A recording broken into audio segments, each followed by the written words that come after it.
Oui, allô? Oui, oui, allô. Donc, tu enregistres. J'imagine qu'il faut que je dise que j'accepte d'être enregistré et il y aura pas de souci. Exactement. Je crois qu'il faut que je te donne un prénom. On va m'appeler Maxime. Allez, c'est parti. Donc, petite particularité, je suis d'accord sur la majorité de ce que tu dis. Ça me paraît très très bien, ça me paraît extrêmement utile. Mon petit souci, c'est qu'en fait, je suis déjà plus... Attends. Oui. Qui es-tu? Ah oui, Quel pardon. âge as-tu? Ouais, je comprends. Ouais. Tu m'appelles à quel titre? Tu es client de quoi? Et de quoi allons-nous parler? D'accord. Je m'appelle Maxime, j'ai 42 ans. Je suis notaire de formation. Je sors d'une relation un petit peu longue et à la sortie de cette relation, je me trouvais à nouveau bloqué et surtout ça m'a révélé d'anciens problèmes relatifs à la timidité. Donc j'ai souscrit au programme Vaincre la timidité et c'est à ce titre que je t'appelle. Voilà. Merci. Donc, on t'écoute. Donc globalement, je t'appelle parce que au niveau de la timidité, j'éprouve pas de difficulté. Avant d'enregistrer, puisque tu m'as donc pris par surprise, donc je t'ai pas enregistré au début, tu étais en train de me dire que tu trouvais le programme formidable. Et quand je te dis, est-ce que tu peux me le redire enregistré, évidemment, la partie formidable saute immédiatement, hein, comme d'habitude. Non, je confirme, je trouve vraiment le programme formidable. Je trouve que tu arrives à verbaliser des choses qu'on pourrait ressentir intuitivement et que ça ouvre des portes et ça donne vraiment des clés pour progresser de manière sereine. Bon, c'est bien gentil. En plus, tu confirmeras que je ne t'ai pas demandé des compliments ou un feedback quelconque. C'est toi qui me l'avais donné spontanément. Oui, je te l'ai donné spontanément. Ouais. Non, je trouve qu'il y a quasiment rien à redire. Non, c'est très bien présenté, c'est très complet. Non, j'apprécie beaucoup le programme. Alors, et c'est vrai que dans ce programme, ouais. Dans le programme, c'est vrai qu'il y a deux choses. Il y a le contenu, la mise en pratique, mais les deux en fait sont foncièrement liés puisque le but c'est quand même d'évoluer personnellement pour intégrer les changements et pas les subir. J'aime bien ton rapport violence-volonté qui est vraiment pas mal aussi. Alors on t'écoute. Alors ma problématique, elle est plus que en termes de relations sociales, j'ai pas de vraies difficultés. Quand je dis que j'ai pas de vraies difficultés, je dis pas que j'en ai pas eu, mais je dis que je les ai résolues il y a un certain nombre d'années. Je pratique un métier qui est très social, qui est très dans le relationnel, qui implique de pénétrer profondément dans les aspirations des gens. Donc au niveau empathique, j'ai vraiment des bases qui me permettent, à chaque fois que je crée une interaction, qu'elle se passe bien. Dans quelle région, à titre personnel, je te demande juste dans quelle région tu exerces, parce que les notaires, on en a toujours besoin, donc au moins comme ça. Alors, en fait, historiquement, j'étais sur Montpellier, j'ai créé une étude en Normandie que j'ai vendue en fin de semaine dernière. Pas en fin de semaine dernière, en fin d'année dernière, pardon. Donc tu n'exerces plus ? J'exerce plus, je suis en train de rechercher une étude, j'ai quelques pistes, mais je recherche surtout dans le sud sur la Méditerranée. D'accord. Ouais, plus dans ma région d'origine. Alors, on va en venir au problème, puisque là, tu me décris des non-problèmes en me disant j'ai pas ci, j'ai pas ça. Donc, qu'est-ce que tu as alors ? Eh bien, j'ai quand même, même si dans l'interaction sociale, j'ai pas de difficulté, j'éprouve quand même globalement un sentiment de peur, enfin en tout cas, pas un sentiment d'insécurité, mais on va dire j'allais la faire. Les sensations de la peur quand je dois faire l'effort d'aborder quelqu'un. Tout le monde. C'est-à-dire que je ne l'ai absolument pas quand le groupe est préconstitué, je ne l'ai absolument pas quand je suis en milieu autorisé, mais je n'arrive pas à gérer on va dire, l'approche extérieure dans une situation non autorisée. Ce que tu décris, ça s'appelle la normalité. Tout le monde est comme ça.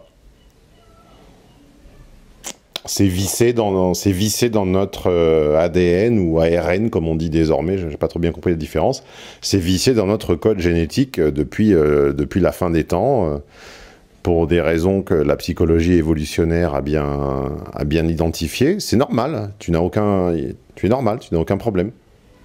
Il n'est pas normal, évolutionnairement parlant, d'aborder quelqu'un seul ou a fortiori en groupe, quand il n'y a aucun prétexte social pour le faire. Ça fait rejaillir en nous un fond de peur. Il y a des gens qui passent par-dessus cette peur, d'autres qui se laissent surmonter par elle, mais il n'y a absolument rien d'anormal.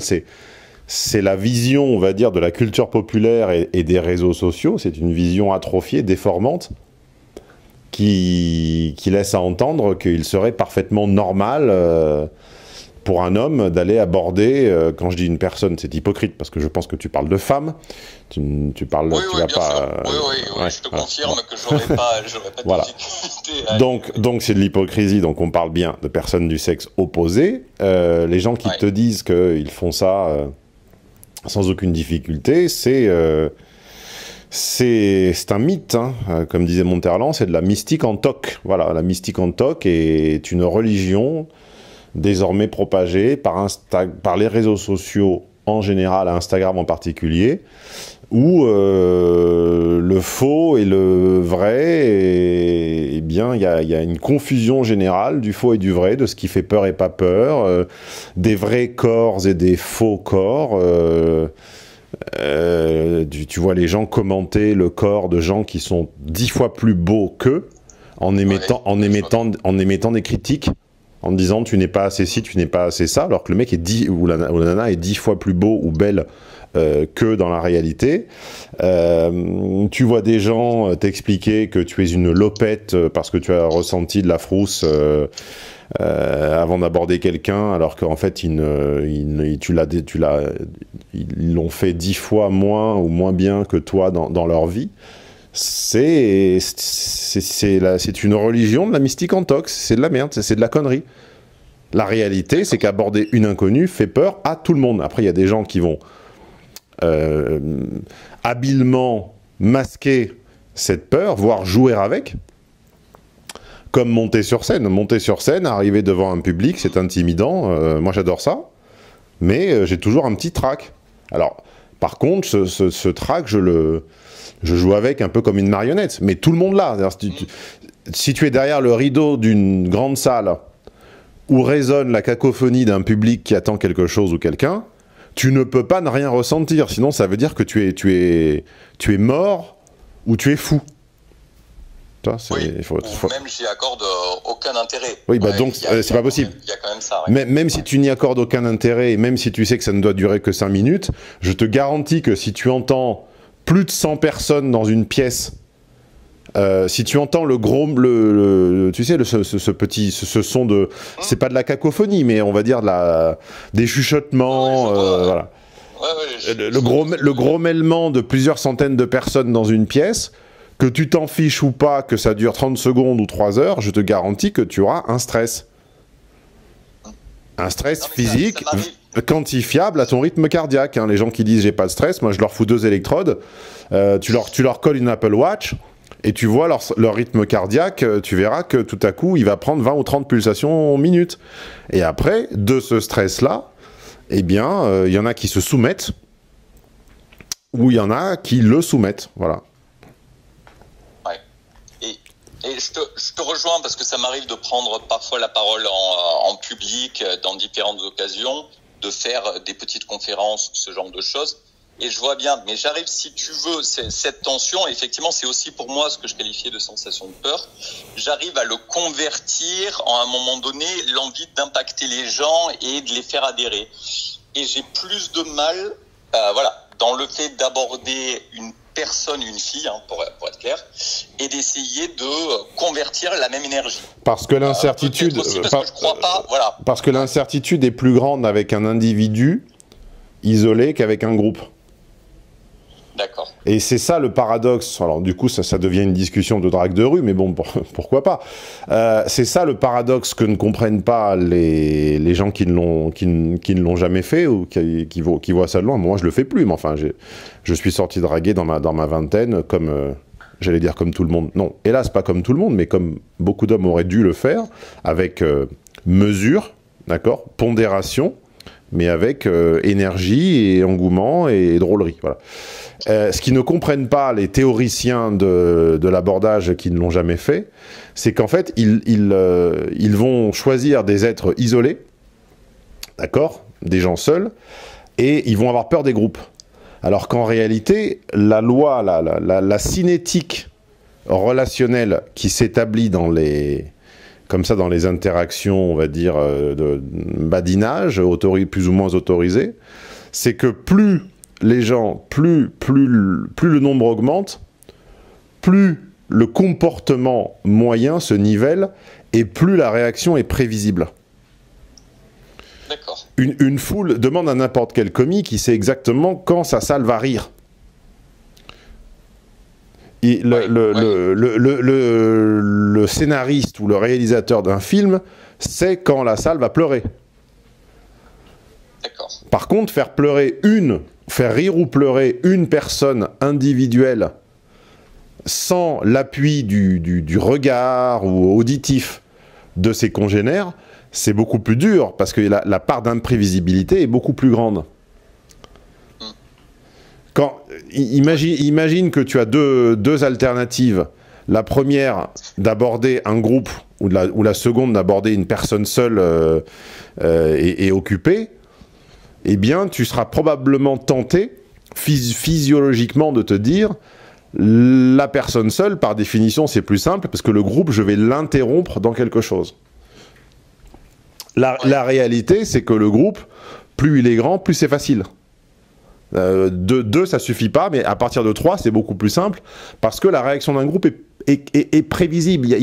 Le groupe ne peut pas unanimement se liguer contre toi. Ça n'existe pas, ou alors tu es vraiment tu es dégueulasse, quoi. T'es un vaurien, t'es nuisible, t'es un bon, mais tu m'as l'air de t'exprimer parfaitement normalement, t'as une bonne voix, tu as un très bon timbre, tu ne détimbres pas du tout, tu respires bien. J'ai enregistré 2 études de cas aujourd'hui, j'essaierai de les publier de manière rapprochée, ce qui permettra aux gens de comparer les souffles et les inspires, comme ça ils auront un exemple, parce que l'autre, même quand il parlait pas, on entendait des inspires et des râles de nervosité, c'était stressant. Là, écoutez bien, rien, sachant que nous sommes sur le même téléphone, même micro, etc., etc. Donc tu n'es pas un timide, moi je n'y crois pas. Enfin en tout cas, ou alors de manière très sporadique et très finalement normale. Simplement, il y a des petits détails de la cinétique des relations qui t'échappent. Un de ces détails, c'est que c'est un paradoxe. Voilà, on pense qu'une personne seule est disponible, elle l'est généralement peu ou pas. Son comportement est généralement assez imprévisible et dicté beaucoup par l'angoisse et le stress et sa propre capacité à être seul. Tu sais que beaucoup de gens, le simple fait d'être seul, en fait, est déjà un stress en soi à gérer. Je publierai sur ma chaîne principale, donc là vous êtes sur Stéphane Edouard Études de cas, sur la chaîne Stéphane Edouard Homme d'influence, je publierai une vidéoscopie. Tu connais mes vidéoscopies? Oui, j'apprécie beaucoup. Je publierai une vidéoscopie d'une youtubeuse américaine qui s'est imposé le défi. Attention, note bien, le défi, hein, challenge. Donc je vais rire, vas-y. D'être seul 5 jours. Ouais. Et donc, tu la vois, enfin, y a un caméraman qui la filme quand même, parce qu'il ne faut pas exagérer, hein, c'est toujours...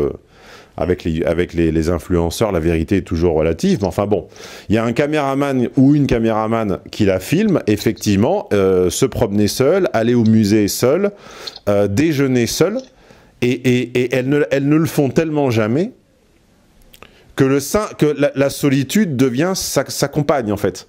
C'est-à-dire qu'elle a presque à dealer une partie de son, on va dire, de sa charge mentale, de son effort mental, et d'arriver à affecter une posture de normalité au milieu de la solitude.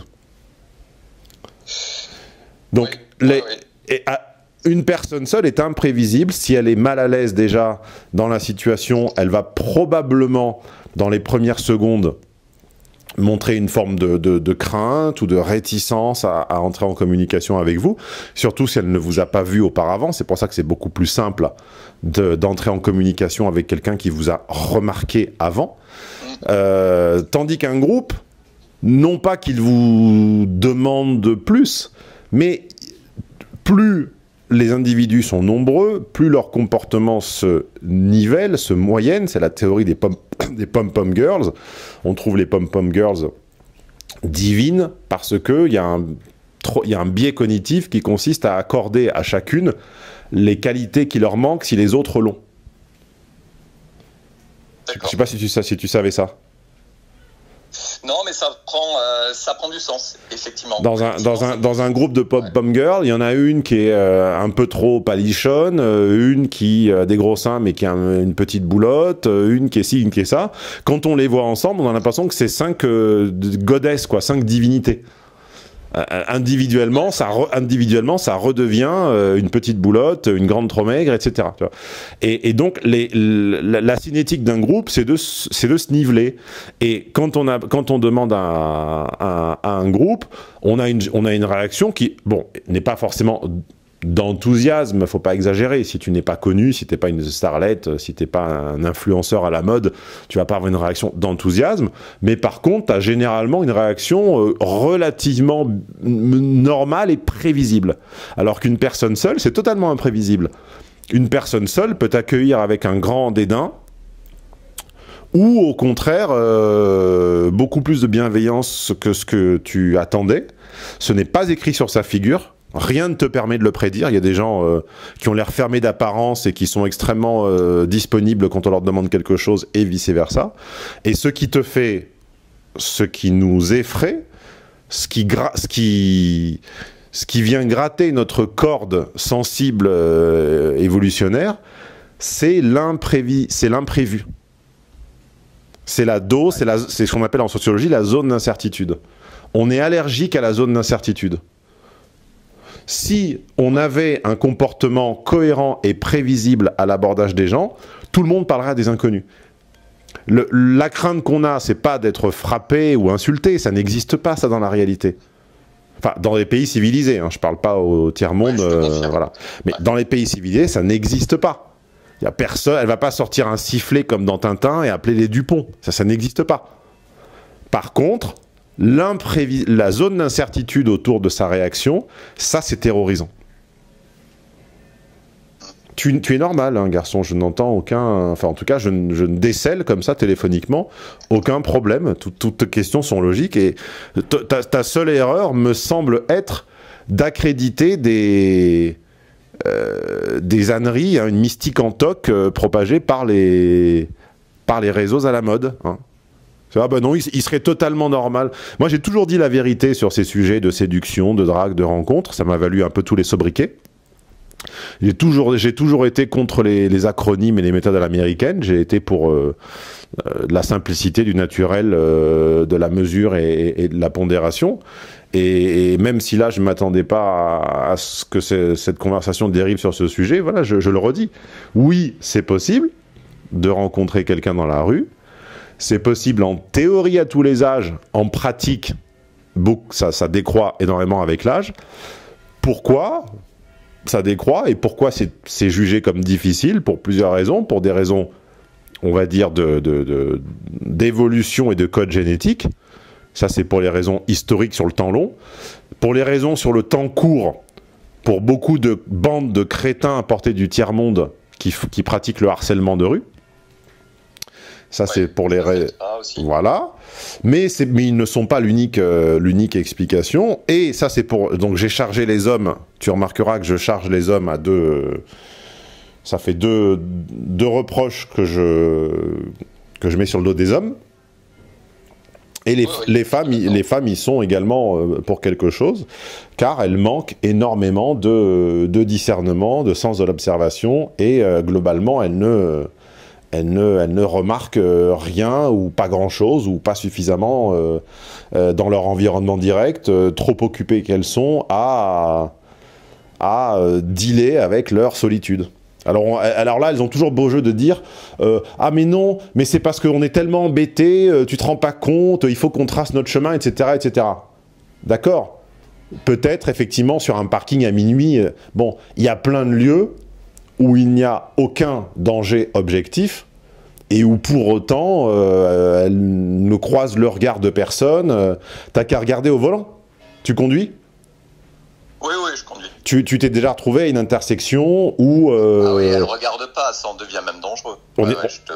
On est d'accord. Vous êtes trois. Il y a un rond-point, donc tu es sur une entrée du rond-point. À ta gauche, sur l'autre entrée du rond-point, il y a un véhicule avec une femme. Et quelqu'un est en train de parcourir le rond-point. Donc il faut décider, est-ce que celui qui le parcourt va sortir avant ? Est-ce que j'y vais, machin ?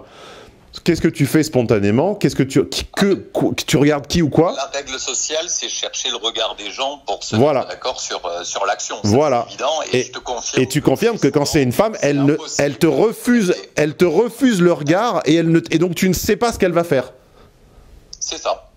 Alors que, confirme, ça arrive souvent. Quel est le danger objectif ? Bah, c'est tout le temps. Quel est le danger objectif que tu tires le frein à main, que tu éteignes ton véhicule, que tu descendes et que tu ailles lui sortir une pick-up line dans sa voiture ? Ouais, il est nul, bien sûr. Il est nul. Qu'est-ce que ça lui coûterait de te regarder et de te faire comprendre par le regard qu'elle va y aller, qu'elle ne va pas y aller, ou qu'elle te fasse un petit signe de la main en disant « allez-y », ça n'arrive jamais.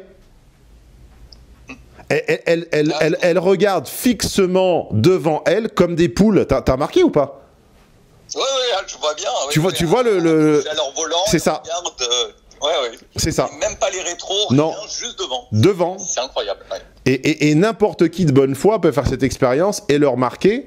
Elles ont un rapport visuel à l'environnement qui n'est pas le nôtre. Et donc elles font partie du problème également, et Dieu sait que j'ai chargé les hommes plus qu'elles, hein. J'ai donné 2 reproches aux hommes, un seul aux femmes. Alors, j'ai un autre exemple rigolo, puisque c'est une conversation que j'ai souvent. Je me rappelle l'avoir eu un jour avec un ami peut-être un petit peu plus féministe que moi et qui me disait « mais non, t'exagères, on peut pas faire de généralité, etc. etc. » Et je me rappelle avoir vu ce groupe de... il y avait 2 groupes. Il y avait un petit groupe de 2... C'était à Nice, il y avait un petit groupe de deux jeunes femmes.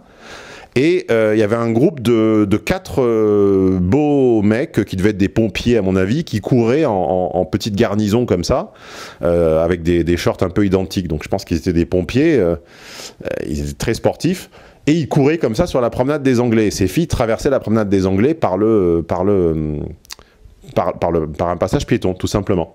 J'ai dit à ce copain, tu vas voir les 4 là, les 4 pompiers, enfin les 4 sportifs, qui sont sur des critères objectifs largement au-dessus de ces 2 meufs. T'as 4 sportifs professionnels ou pompiers, enfin en tout cas des gens qui travaillent de leur corps, d'accord, donc ils avaient des corps d'athlètes. Qui ont une image. Ouais. Des corps d'athlètes. T'as 4 mecs avec un corps d'athlète et t'as 2 filles lambda, totalement banales, ni laides, enfin banales quoi, de la banalité incarnée. Les 4 beaux gosses vont regarder. En plus, ils étaient torse nu. D'accord ? T'as 4 beaux gosses torse nu en été sur la promenade des Anglais qui couraient. J'ai dit, tu vas voir, les 4 pompiers là vont jeter un œil aux 2 qui traversent, qui sont anodines et anonymes. Et vice-versa, les 2 qui traversent ne vont pas mater les mecs. C'est exactement ce qui s'est passé. Même après leur passage ? Non, rien. Rien. Et alors qu'ils sont beaucoup mieux qu'elles. Dans un monde normal et dans un monde logique, ils ne les auraient même pas regardées. Et elles les auraient suivies du regard avec un début de sourire. Dans un film, ça se passerait comme ça. Tu es d'accord ou pas ? Dans un film... Sur les réseaux sociaux, c'est encore pire. Ouais. Dans un film anglo-saxon... tu as 4 sportifs ou 4 beaux gosses qui passent avec 2 meufs normales dans la rue, les beaux gosses ne les regardent pas, c'est les meufs qui les regardent. On est d'accord ou pas? Dans un film, dans une fiction. Oui, on est d'accord. Dans la réalité, ça n'est pas le cas. Dans la réalité, les mecs regardent n'importe qui tant qu'elle a des hanches et des fesses, tu vois, tant que c'est pas un rondin, quoi.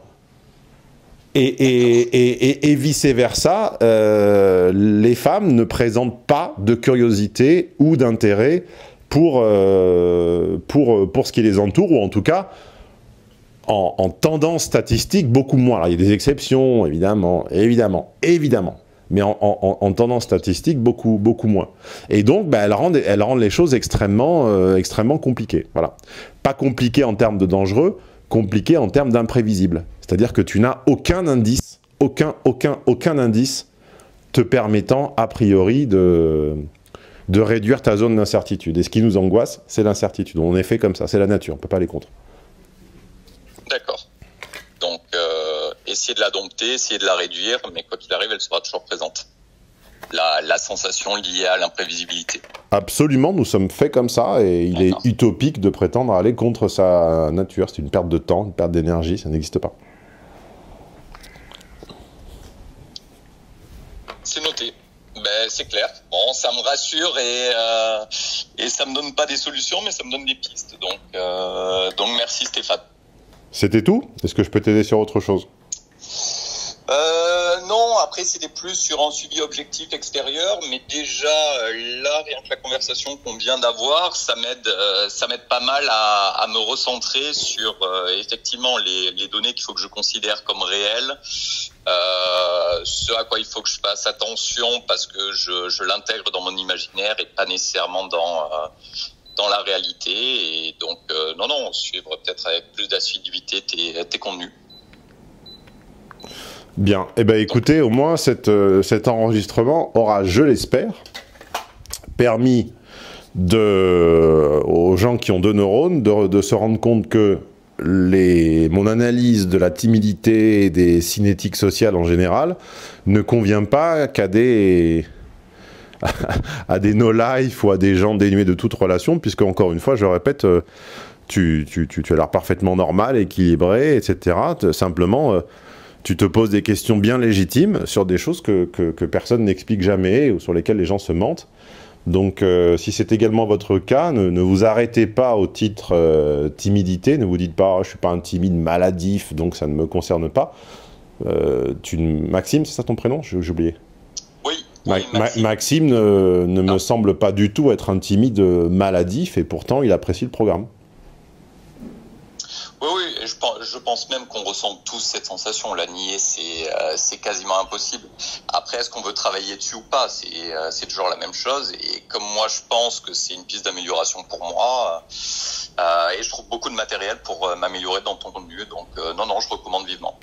Il faut de temps en temps, alors tu as souligné cette subtilité entre la violence et la volonté. Je laisse les futurs inscrits au programme la découvrir. Mais voilà, il faut un petit peu, comme disait Thierry Roland, se mettre un doigt. L'équipe de France doit se mettre un doigt, et ben il faut individuellement, en tant qu'homme, qu'on se mette régulièrement un doigt, parce que si pour nous ça demande un effort, c'est un effort surmontable, alors que pour F, c'est un effort insurmontable. Hein. J'ai une vidéo également à sortir sur ma chaîne principale, où je parle de... C'est plus qu'un paradoxe, c'est quasiment un bug mental qui m'énerve. C'est ces femmes célibataires qui t'expliquent ne pas avoir de proposition de rencontrer personne, etc., alors qu'elles n'établissent jamais aucune interaction ou aucune invitation à l'interaction avec un inconnu. Hein. Je donnerai des exemples concrets, tous vécus. Une nana qui va sortir dans un groupe de 5, se mettre au milieu complètement enserré, ne pas échanger le moindre regard ou le moindre signe avec quiconque, et t'expliquer que quand elle sort, elle rencontre personne. Ah bah oui, c'est étonnant, oui. Ça, c'est fichtrement étonnant. Effectivement, vous sortez à 5 meufs, d'accord? Les 4 autres sont prises, t'es la seule célibataire, tu te mets au milieu des 5, donc t'en as 2 de chaque côté. Tu tournes le dos à tout le monde tu n'échanges aucun signe, il y a même un devin ne pourrait pas remarquer ta disponibilité, d'accord, et ensuite tu t'étonnes d'un célibat prolongé ou de rencontres insatisfaisantes. Ah oui, c'est très étonnant, oui. Alors là, franchement, je n'en reviens pas. Mais tu as la même chose sur les sites de rencontres. Les filles, elles te mettent des photos de paysages et elles mettent pas de description. Or, toi, par définition, tu as besoin d'une perche, tu as besoin de leur dire quelque chose, tu as besoin soit de les complimenter sur un comportement, une attitude, soit de tirer quelque chose dans leur description pour créer une interaction. Ils te donnent rien. Ah oui, je sais bien. Eh bien, cher notaire, merci pour cette conversation. Et tu rappelles quand tu veux dans le cadre de ton... Tu as quelle semaine ? Je suis à la 5e. Là, je viens de faire un petit récapitulatif des 4 premières. Donc, tu es à 1/4 du programme. Donc, il te reste 3/4. Bon, parfait. À bientôt. Je continue. À bientôt, Stéphane. Au revoir. Merci. Au revoir.